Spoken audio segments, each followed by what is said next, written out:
अगर जेडीयू की 25 से ज्यादा आई तो प्रशांत किशोर राजनीति छोड़ देंगे भाई। ठीक है, ओके। बिल्कुल राजनीति छोड़ देंगे, राजनीति छोड़े हुए हैं, हम तो राजनीति करते ही नहीं हैं।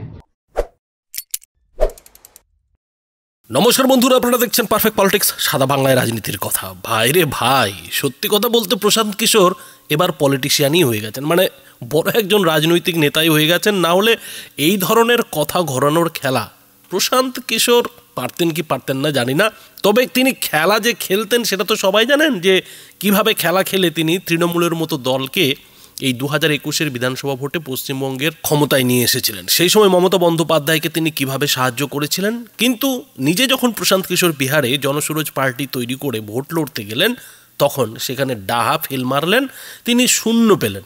এখন প্রশান্ত কিশোর পড়েছেন বড় বিপাকে, কেননা ভোটের ঠিক রেজাল্টের আগে প্রশান্ত কিশোর বুক ঠুকে বলেছিলেন যে জেডিইউ মানে নীতিশ কুমারের দল 25টির বেশি সিট পাবে না, আর নীতিশ কুমার তো মুখ্যমন্ত্রী হবেনই না, সেই সঙ্গে এনডিও বিহারে ক্ষমতায় আসবে না, মানে বিজেপি নীতিশ কুমারের জোটও ক্ষমতায় আসবে না। এবং তিনি সেই কথা এতটাই ভোটের আগে বুক ঠুকে বলেছিলেন যে সেটা নিয়ে এখন রীতিমতো প্রশান্ত কিশোর ধরা খেয়ে বসে আছেন। ভোটের রেজাল্টের পর প্রশান্ত কিশোরকে দু একদিন একেবারে মুখ লুকিয়ে থাকতে হয়েছে। তিনি রীতিমতো বলতে গেলে সংবাদ মাধ্যমের মুখোমুখি হতে চাননি। শেষ পর্যন্ত প্রশান্ত কিশোর কিভাবে এই যে উক্তি, এই যে তার মানে চ্যালেঞ্জ, সেই চ্যালেঞ্জের জবাব দেবেন সেটা ঠিক করার পর শেষমেশ আজকে মঙ্গলবার পাটনাতে মিডিয়ার মুখোমুখি হলেন, মানে সংবাদ মাধ্যমের মুখোমুখি হয়ে তার যে রাজনীতির ছাড়ার কথা সেটাকে কিভাবে ঘোরালেন বন্ধুরা আগে দেখুন। आपने सवाल किया है, जायज बात है। आपने कहा था कि 25 से ज्यादा आएगा तो आप संन्यास ले लेंगे। तो भैया किस पद पर हैं जिससे मैं इस्तीफा दे दूं?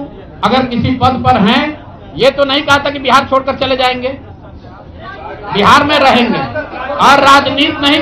बिल्कुल बिल्कुल, अरे भाई बिल्कुल, एक मिनट, बिल्कुल राजनीति छोड़ देंगे, राजनीति छोड़े हुए हैं, हम तो राजनीति करते ही नहीं हैं। लेकिन ये नहीं कहा है ना कि बिहार के लोगों की बात कहना छोड़ देंगे, ये तो नहीं कहा है।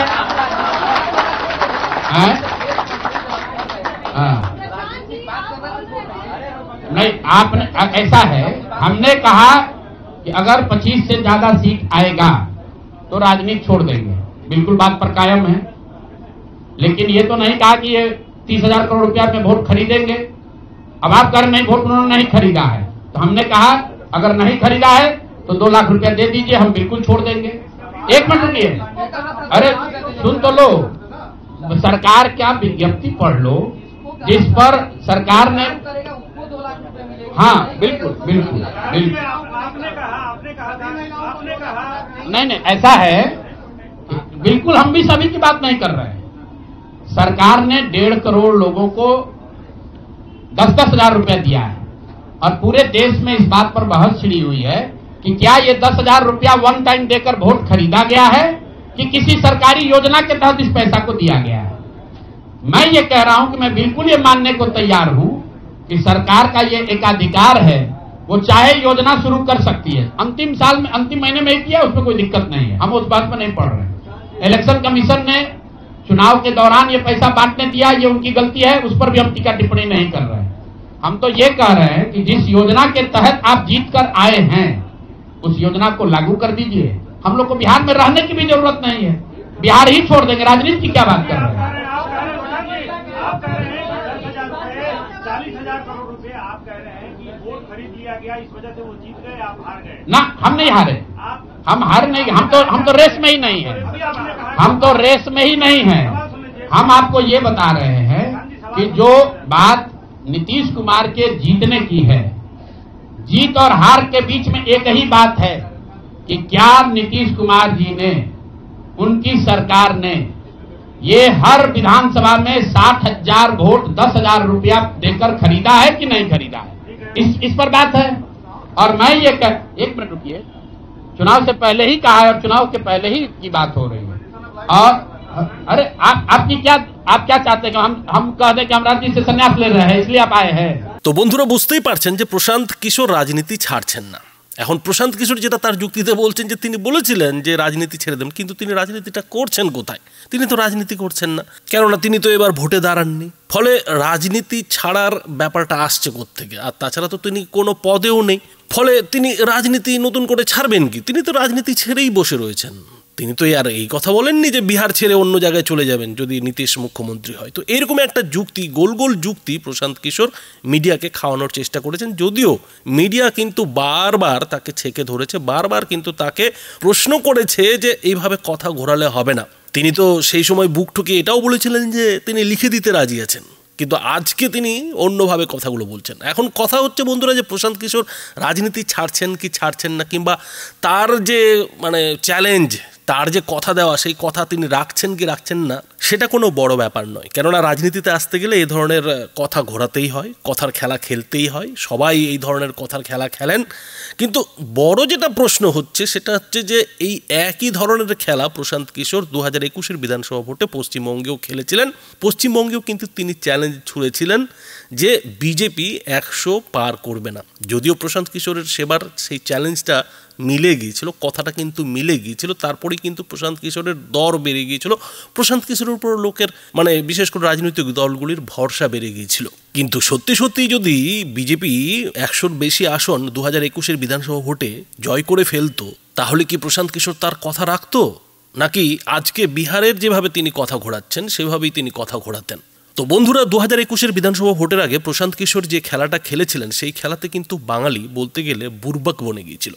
বাঙালি কিন্তু একেবারে বোকা বনে গিয়েছিল। কেন বোকা বনে গিয়েছিল? কেননা প্রশান্ত কিশোর সেবার যে 100-র চ্যালেঞ্জটা নিয়েছিলেন, সেই 100-র চ্যালেঞ্জটা নিয়েছিলেন এই কারণেই যে 2025-এর বিহার ভোটের আগে তিনি একটা নতুন পার্টির জন্ম দেবেন, যে পার্টির নাম হবে জনসুরজ পার্টি। আর সেই পার্টি করতে গেলে তাকে ভোট কুশলের পদ থেকে ইস্তফা দিতে হবে, ভোট কুশলের কাজ ছাড়তে হবে। এবং 21-এ তৃণমূলের সঙ্গে ভোট কুশলী হিসেবে কাজ করার পর কিন্তু প্রশান্ত কিশোর তার সেই ভোট কুশলের কাজটা ছেড়েও ছিলেন। আইপ্যাকের সঙ্গে কিন্তু তিনি তার সমস্ত রকমের সম্পর্ক ত্যাগ করেছিলেন, যদিও সেটা খাতায় কলমে, সম্পর্ক তো আর এত সহজে ত্যাগ করা যায় না।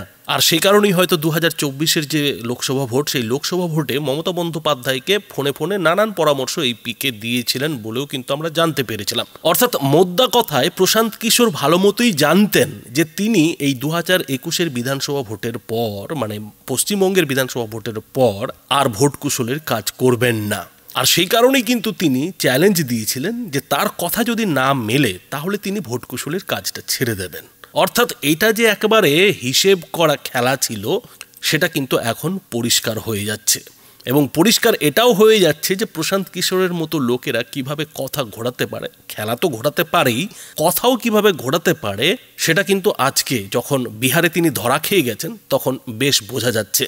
প্রশান্ত কিশোররা আসলে বাংলাকে 2021-এ যেভাবে বোকা বানাতে পেরেছিলেন, 2025-এ বিহারের মানুষকে কিন্তু সেটা পারেননি। বিহারের মানুষ উল্টে প্রশান্ত কিশোরকেই বোকা বানিয়ে দিয়েছে, আর যে কারণে কিন্তু আজকে প্রশান্ত কিশোর ধরা খেয়ে গেছে। তবে একথা ঠিক, আজকে প্রশান্ত কিশোরের যে বক্তব্য, যেভাবে ভোল বদল, ডিগবাজি খাওয়া, তাতে একটা জিনিস পরিষ্কার হয়ে যাচ্ছে যে প্রশান্ত কিশোর শুধু তৃণমূলকে পরামর্শই দেননি, তৃণমূলের কাছ থেকে তিনি কিছু শিখেওছেন। আর সেটা হয়তো তৃণমূল নেত্রীর কাছ থেকেই শিখেছেন। সেটা হচ্ছে যে কিভাবে কথা ঘোরাতে হয়, কিভাবে ডিগবাজি খেতে হয়, কিভাবে দিনের আলোয় মিথ্যে বলতে হয় এবং দিনকে রাত বানাতে হয়। সেইটা প্রশান্ত কিশোরের মধ্যে আজকে যেভাবে দেখা যাচ্ছে, হতে পারে সেটা তিনি তৃণমূল নেত্রীর কাছ থেকে শিখেছেন, দিদির কাছ থেকে শিখেছেন। কেননা দিদির একটা হুবহু কপি যেন এই প্রশান্ত কিশোরের মধ্যে এখন দেখতে পাওয়া যাচ্ছে। কিন্তু প্রশান্ত কিশোর ধরা খেয়ে গেলে কি হবে? প্রশান্ত কিশোরের সাঙ্গপাঙ্গরা তো এখনও ভাইপো বাহিনীর সঙ্গে আছে, এই পশ্চিমবঙ্গেই আছে, এবং আইপ্যাক এই 2026-এর বিধানসভা ভোটেও তৃণমূলকে পরামর্শ দিতে চলেছে। আর এই যে আইপ্যাকের এখনও পশ্চিমবঙ্গে থেকে যাওয়া, প্রশান্ত কিশোরের সাঙ্গপাঙ্গদের পশ্চিমবঙ্গে থেকে যাওয়া, ছাত্রদের থেকে যাওয়া, এতেই আরও একবার কোথাও যেন পরিষ্কার হচ্ছে যে বাঙালিকে হিসেব কষে কিভাবে বোকা বানানো যায় তার কিন্তু লাগাতার চেষ্টা চরিত্র চলছে। এবং আমাদের বাঙালিদের যা স্বভাব, তাতে আমরা বোকাও বনে যাই, আইপ্যাকের মতো পরামর্শদাতা সংস্থার একেবারে শিকার হয়ে যায়। আইপ্যাক কিংবা প্রশান্ত কিশোরের সাঙ্গপাঙ্গরা ভালো মতোই জানে যে ভোটারদের সামনে কোন রসগোল্লা রাখলে পাখি ফাঁদে পড়বে, কি করে ভোটের খেলা ঘোরাতে হবে। এখন এইখানে যেটা প্রশ্ন উঠতে পারে যে অন্য দলের নেতারা কি এই ফাঁদ পাতেন না? অন্য দলের নেতারা কি এ ধরনের রসগোল্লা ভোটারদের সামনে রাখেন না? অবশ্যই রাখে, প্রত্যেকটি পার্টি ভোটারদের সামনে কোনো না কোনো গাজর ঝুলিয়ে রাখে। কিন্তু কথা যেটা হচ্ছে যে আইপ্যাকের মতো সংস্থা যে গাজরটা ঝোলায়, সেই গাজরটা যখন পাবলিক খেতে পায় না, তখন কিন্তু তার দায় আইপ্যাকের উপরে বর্তায় না, বরং আইপ্যাক কোটি কোটি টাকা রোজগার করে। অন্যদিকে রাজনৈতিক দল যদি মিথ্যে কথা বলে, ভুয়ো কথা বলে, তাহলে একটা সময় গিয়ে মানুষ ঠিকই বুঝতে পারে যে কোন রাজনৈতিক দল কথা রাখে, কোন রাজনৈতিক দল কথা রাখে না, নেতা কথা রাখে না। ফলে একটা সময়ে গিয়ে কিন্তু সেই রাজনৈতিক দল ভোট পায় না। কিন্তু আইপ্যাকের মতো সংস্থা যে অঙ্ক কষে, যে হিসেব কষে খেলাগুলো খেলে, তাতে শুধু ভোটাররাই যে ফাঁদে পড়েন তেমনটা কিন্তু না, তার বদলে গোটা রাজ্যটাই ফাঁদে পড়ে। কেননা যে দলকে মানুষ ক্ষমতায় আনতে চায়, রাজ্যের কুর্সিতে বসাতে চায়, সেই দলটার বিরুদ্ধে এই আইপ্যাকের মতো পরামর্শদাতারা এমন খেলা খেলে যে মানুষ কিন্তু ঘুরে ফিরে সেই দলকেই ভোট দিয়ে ফেলে যে দলকে তারা সরাতে চায়। আর তার জন্য আইপ্যাকের মতো সংস্থার লোকেরা রাজ্যবাসী কিংবা রাজ্যের ভবিষ্যৎকেও চ্যালেঞ্জের মুখে ফেলতে পিছপা হয় না। কারণ হাজার হোক, আইপ্যাকের মতো সংস্থা তো আসলে একটি প্রাইভেট কোম্পানি, আর সেই প্রাইভেট কোম্পানি পয়সা কামাতে চায়, পয়সা কিন্তু রোজগার করতে চায়।